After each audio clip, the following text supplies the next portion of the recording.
Ferme les yeux quelques instants, respire profondément et demande-toi, et si aujourd'hui était le moment de revenir à Allah?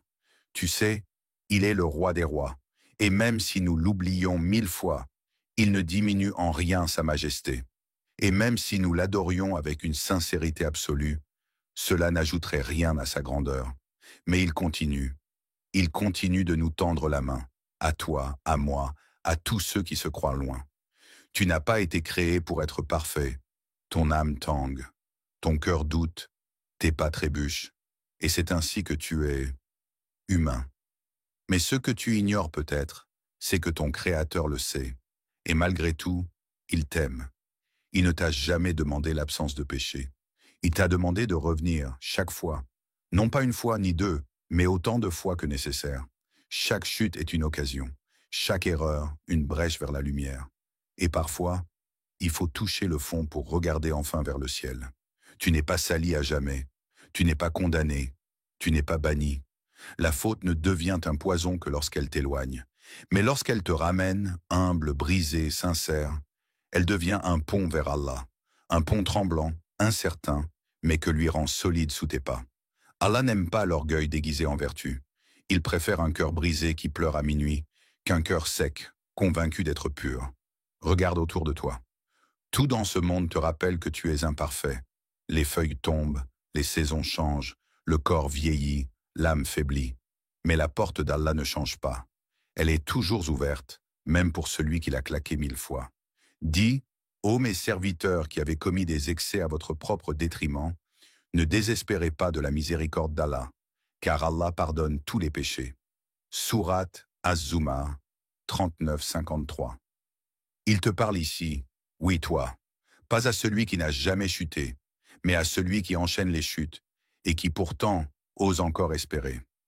Revenir à Dieu, ce n'est pas un luxe réservé aux saints, c'est le droit sacré de chaque pécheur sincère. Alors reviens, même si tu pleures, même si tu as honte, même si tu ne sais pas comment.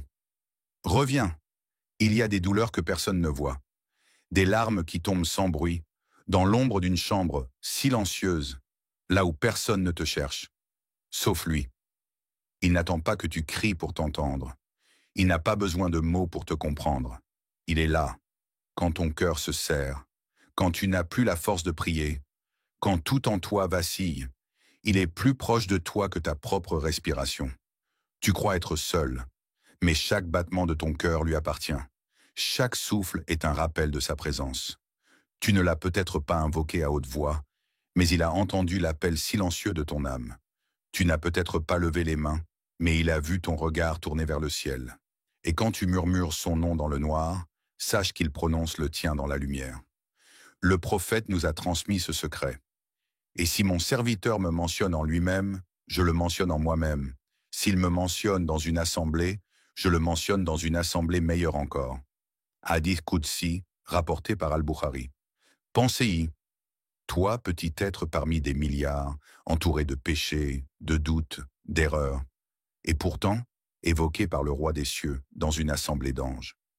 Qu'est-ce que cela dit de ta valeur, de ton importance aux yeux de ton Créateur? Tu n'es pas insignifiant, tu n'es pas oublié, tu n'es jamais seul.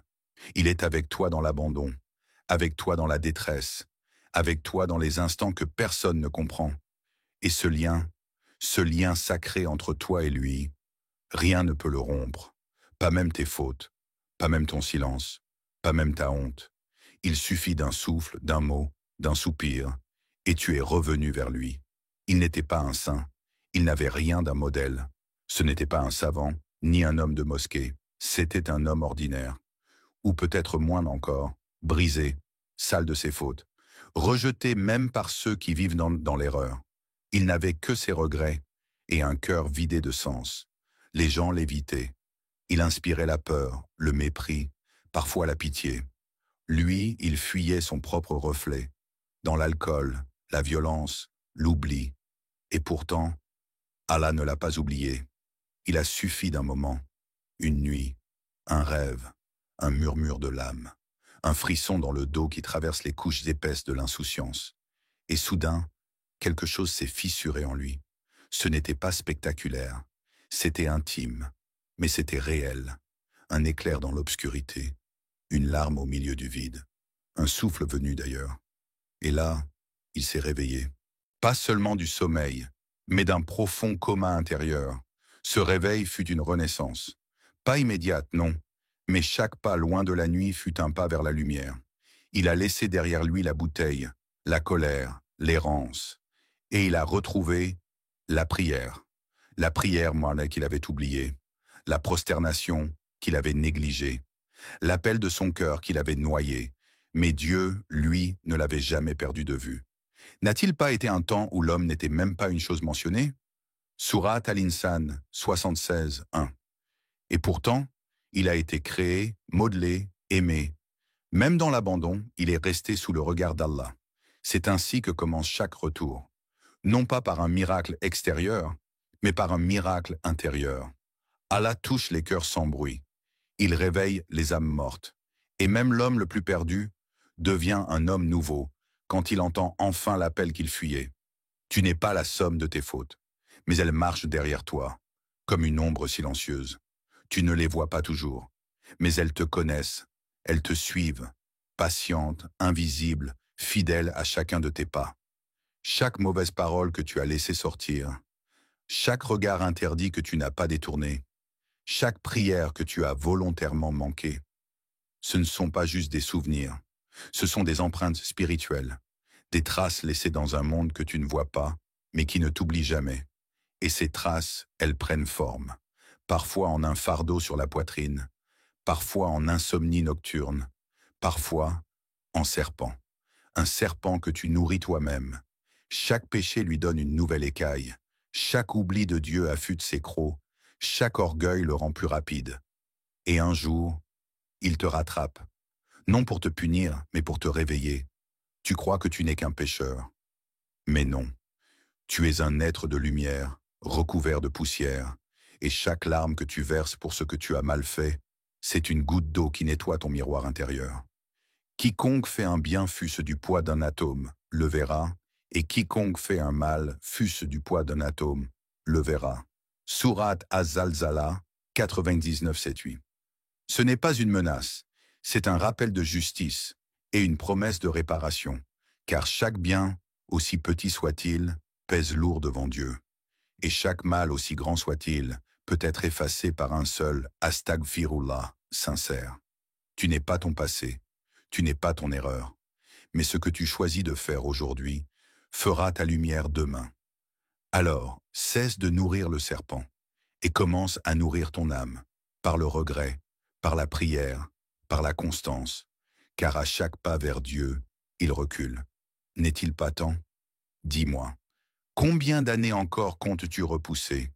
Combien de rappels comptes-tu ignorer? Combien de larmes dois-tu encore retenir avant de t'effondrer devant Allah? Ce verset du Coran ne s'adresse pas à quelqu'un d'autre. Il n'est pas pour l'imam, ni pour le savant, ni pour le pèlerin. Il est pour toi. Le moment n'est-il pas venu pour ceux qui ont cru que leur cœur s'humilie à l'évocation d'Allah et devant ce qui est descendu de la vérité? Surat Al-Hadid 57-16. Toi qui écoutes, toi qui te caches derrière le mot « bientôt », toi qui as entendu 1000 rappels, mais n'en as laissé entrer aucun dans ton cœur. Et maintenant, te voilà encore une fois devant le même message. Mais cette fois, écoute-le vraiment. Ton cœur bat encore, ton souffle est là, ton âme n'a pas encore été rappelée. C'est le signe que Dieu te laisse une chance, une de plus. Ne sois pas de ceux qui disent « Demain je prierai. Quand je serai prêt, je changerai. Quand j'aurai fini mes erreurs, je reviendrai. » Le jour où tu penseras être prêt, peut-être que la porte sera déjà fermée. Et ton cœur, trop dur pour sentir, ne repousse pas. Chaque instant volé à la prière est un instant volé à ton propre apaisement. Chaque plus tard devient un poison lent. Chaque pas encore est une barrière que toi-même tu dresses entre toi et ton Créateur. N'attends pas que la douleur te force à plier. Plie maintenant, par amour, non par nécessité. Le verset ne demande pas si tu es parfait. Il ne te demande pas si tu connais tout. Il te demande juste, ton cœur, n'est-il pas prêt? Et si tu l'écoutes, tu sauras que la réponse est oui, il est temps, la nuit. Ce moment où le monde s'endort, où les voix se taisent, où les masques tombent, où seul reste le cœur.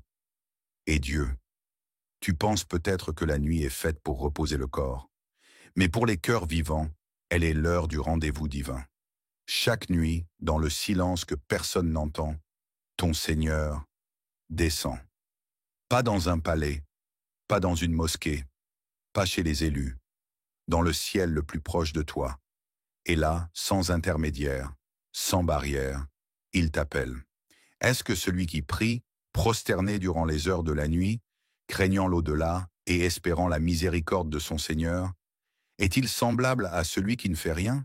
Dit, sont-ils égaux, ceux qui savent et ceux qui ne savent pas? Sourate Az-Zumar 39:9. Il n'appelle pas les parfaits. Il n'appelle pas ceux qui n'ont jamais fauté. Il t'appelle toi, qui doute, qui sombre, qui rêve de revenir. Il dit, y a-t-il quelqu'un qui se repent pour que je le pardonne? Y a-t-il quelqu'un qui me demande pour que je lui donne? Y a-t-il quelqu'un qui me sollicite pour que je l'exauce? Et toi, où es-tu pendant ce moment sacré? La tête dans l'oreiller, perdue dans les rêves, le visage éclairé par l'écran de ton téléphone, ou bien le front posé sur le sol, parlant à celui qui ne dort jamais. La nuit est un secret entre le croyant et son Seigneur. Elle est douce, silencieuse, mystique. Elle ne juge pas ton passé. Elle attend ton retour. Et si cette nuit, tu posais enfin ce téléphone, tu fermais les lumières artificielles et tu entrais dans la lumière du dhikr, pas besoin de longues paroles. Un seul mot suffit, Ya Rab, je suis là. Et dans ce souffle, peut-être que ton nom résonnera dans le ciel le plus proche, là où Dieu t'attend. Ils auront tout, le repos éternel, les jardins sous lesquels coulent les rivières, les visages illuminés, la sérénité, la paix, l'amour, la lumière. Et pourtant, même eux, les habitants du paradis, auront un regret. Pas un regret amer, pas un regret douloureux, mais un regret lumineux. Un soupir, un « et si ». Ils se rappelleront ce monde, le monde que nous foulons maintenant, et ils se diront « Ah, si seulement j'avais évoqué Allah un peu plus ».